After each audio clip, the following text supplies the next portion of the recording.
উত্তরাঞ্চলে বন্যা পরিস্থিতির কিছুটা উন্নতির দিকে, তবে পানি কিছুটা কমলেও দুর্ভোগ কমেনি। সিরাজগঞ্জে যমুনা নদীর পানি কমার সাথে সাথে কিছুটা উন্নতি হচ্ছে বন্যা পরিস্থিতি। তবে গাজীপুর সদর, বেলকুচি, শাহজাদপুর ও চৌহালি উপজেলার প্রায় 20,000 পরিবার পানিবন্দী রয়েছে। বন্ধ রয়েছে শতাধিক শিক্ষা প্রতিষ্ঠান, পানির নিচে তলিয়ে রয়েছে প্রায় 6,500 হেক্টর জমির ফসল। এ কারণে গবাদি পশুর গোখাদ্য সংকট চরম আকার ধারণ করেছে। অন্যদিকে গাইবান্ধায় এখনও বিপদসীমার উপর দিয়ে প্রবাহিত হচ্ছে ব্রহ্মপুত্র ও ঘাঘট নদীর পানি। ডুবে আছে বাড়িঘর, রাস্তাঘাট, ফসলি জমি, পানিবন্দী রয়েছে প্রায় 50,000 মানুষ। বন্ধ রয়েছে 80টি শিক্ষা প্রতিষ্ঠান। জামালপুরের দেওয়ানগঞ্জ, বকশীগঞ্জ, ইসলামপুর, মেলান্দহ, মাদারগঞ্জ ও সরিষাবাড়ী উপজেলার 50টি ইউনিয়নের প্রায় 3 লাখ মানুষ এখনও পানিবন্দী অবস্থায় আছে।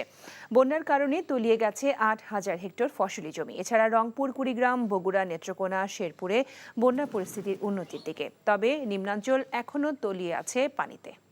এখন জন্ম সনদ দিয়ে খোলো বিকাশ স্টুডেন্ট অ্যাকাউন্ট। নিজের বিকাশ নিজে কর। সারা দেশে গত 30 জুন থেকে উচ্চ মাধ্যমিক পর্যায়ের পরীক্ষা শুরু হলেও বন্যার পরিস্থিতিতে সিলেট বিভাগের 4 জেলায় 9 দিন পিছিয়ে আজ থেকে শুরু হয়েছে এইচএসসি ও সমমানের পরীক্ষা। এই খবর জানতে এখন আমরা চলে যাচ্ছি সিলেটে। সেখানে আছেন স্টাফ করেসপন্ডেন্ট সজল ছত্রী। সজল, পরীক্ষা তো শুরু হয়েছে, সার্বিক পরিস্থিতির কি অবস্থা?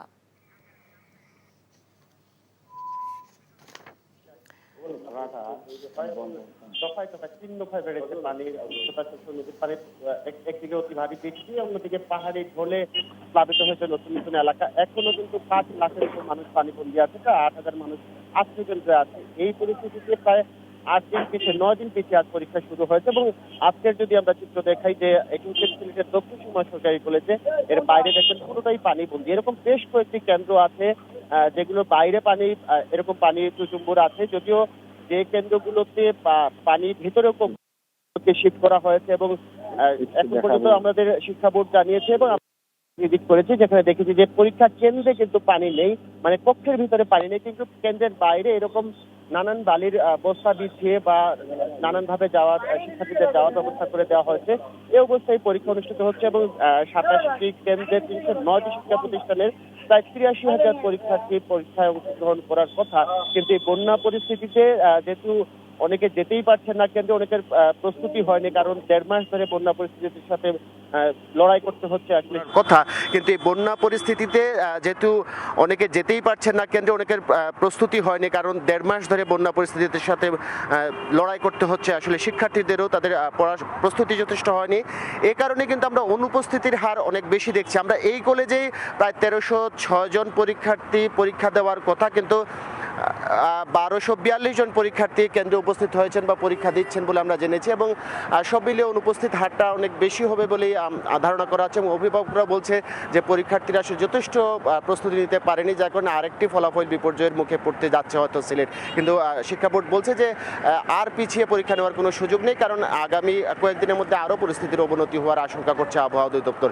এখনই তারা পরীক্ষা নিচ্ছে। তবে প্রস্তুতিহীনতার মধ্যেই আসলে পরীক্ষা অনুষ্ঠিত হচ্ছে। এখন পর্যন্ত বাকি সব পরিবেশ সুষ্ঠু আছে। আশা করা হচ্ছে যে অনুপস্থিতির হার কম হবে বলে তারা এখনো আশা প্রকাশ করছেন শিক্ষা বোর্ড সংশ্লিষ্টরা। লোপা, জানছিলাম সিলেটের বন্যা ও এইচএসসি পরীক্ষার খবর।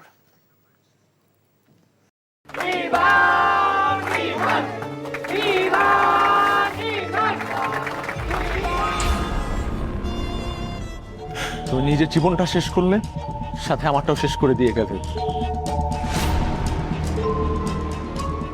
আপনি এই মেয়েটাকে চেনেন না? না।